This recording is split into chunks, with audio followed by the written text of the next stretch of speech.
Hello everyone, this is Gokul Alex. Welcome back to my YouTube channel. Today we are delving into another important paradigm in information theory. It is about cryptography. This, uh, this segment of our um, sessions are known as Cryptography Chronicles.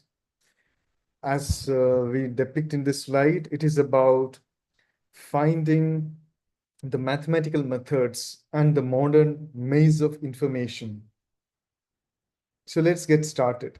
In today's discussion, we'll be going through a method known as Box-Muller method. This is a specific method used in lattice cryptography. Lattice cryptography is very popular nowadays thanks to the importance given to post-quantum cryptography. Lattice cryptography had its origins very very early, quite 2 decades ago in 1990s, but it has come to prominence in the recent years thanks to the efforts from NIST, National Institute of Standards and Technology, and European Commission and others to standardize cryptographic methods which are secure even against quantum computer-based adversaries.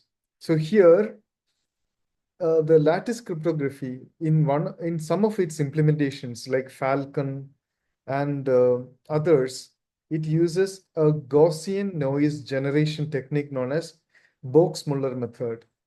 We are going into the Box-Muller method and some of the concepts which are at the root of lattice cryptography. Let's get started. So the Gaussian uh, noise is related to a problem known as learning with errors. Let's understand how is it connected to lattice crypto. Learning with errors, otherwise known as LWE, is introduced by Oded Rajev in his 2005 paper. He combined three ideas. Primarily, the generation of continuous errors using Gaussian noise. Gaussian noise has a lot of interesting properties, which we will be seeing in the coming slides. And the second idea he used is he formulated a linear structure to keep the problem space simple. So this lattice-based cryptography, when it was introduced in 1990s by Miklos Agitai, he came up with a very interesting problem known as short integer solution problem, SIS, for lattices. So that problem has been formulated in a linear structure by Oded Rajev. And then he also established a real dual relationship between the short integer solution problem and the noisy linear algebra. As we see in this diagram, learning with error problem is formulated into an equation, finding a secret from an equation where that there is a secret point S, which is identified from a public sample, which is combined with the secret is combined with a random matrix A and added with an error E. Then there is a modulus component with Q. So error distribution is given as E here. This is the simple linear structure formulated by Oded Rajeev. So let's understand what is the short integer solution problem very briefly. It's a combinatorial problem. Given a random matrix, find a non-integer, find a random matrix, find a non-zero integers vector such that it satisfies the following conditions. First, there should be a solution where you multiply the random matrix A with the non-zero integer vector Z, and you arrive at the solution for the solution condition, and the solution should be short vector such that it is less than a particular threshold, beta, and the beta should be much smaller than the modulus itself. This diagram vaguely represents the short integer solution problem. You can see the lattice grid points and the shortness constraints given in the green segment. Lattice points are given. Short solutions are depicted in red.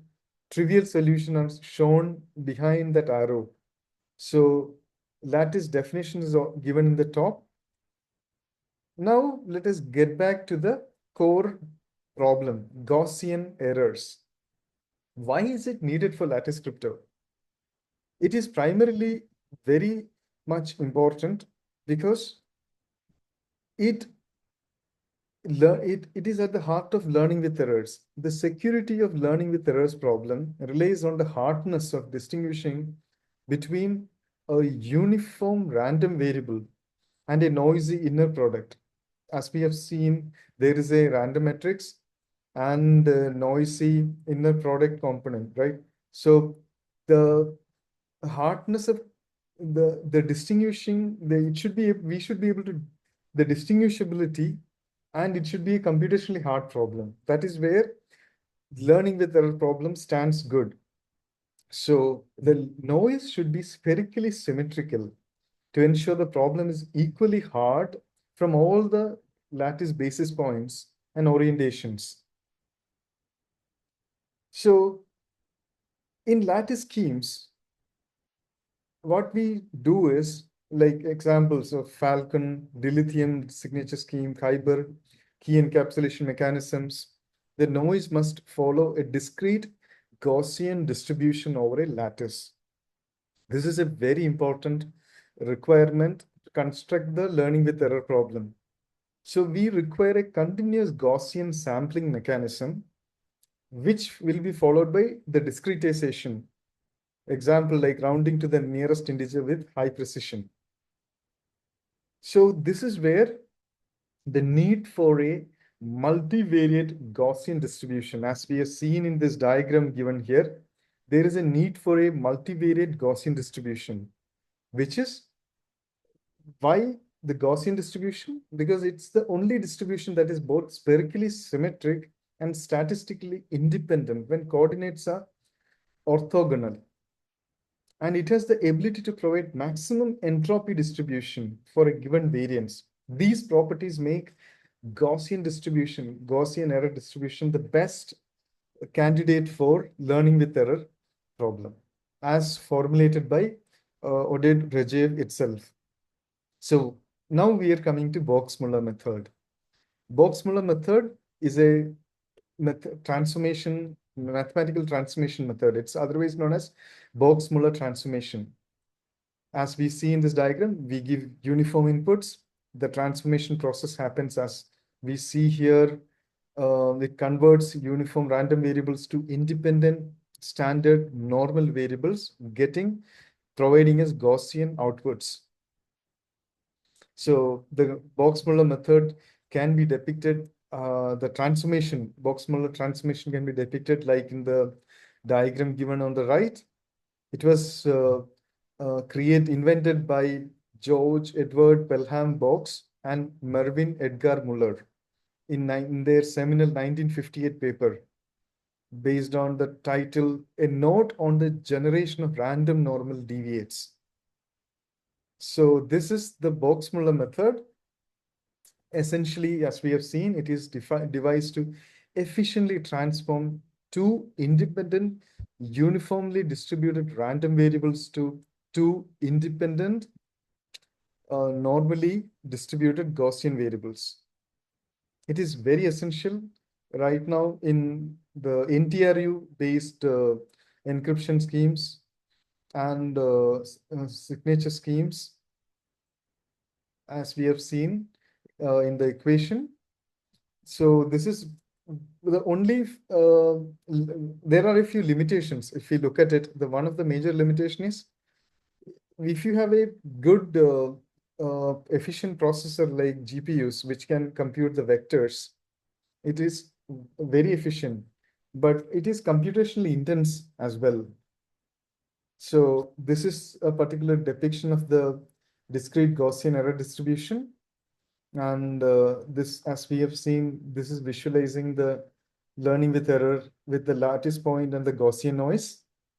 So Box-Muller method is not the final one. This is only one of the method for the construction of Gaussian error, and which it is comparatively simpler and straightforward. There are table-based methods known as CDT and the Ziggurat method, and nowadays more different methods are coming. Hardware-based methods are also coming up. But Box-Muller method is one of the early methods and still used in implementations like Falcon. And if it is correctly utilized with a proper GPU-based hardware, it will give you very good efficiency in a simple system setup. Hope you like the core concepts behind lattice-based cryptography. I'm looking forward to share more details about the other mathematical marvels in the world of cryptography through this YouTube channel. If you liked it, please subscribe to the channel and share this video with your friend circles. Thank you once again.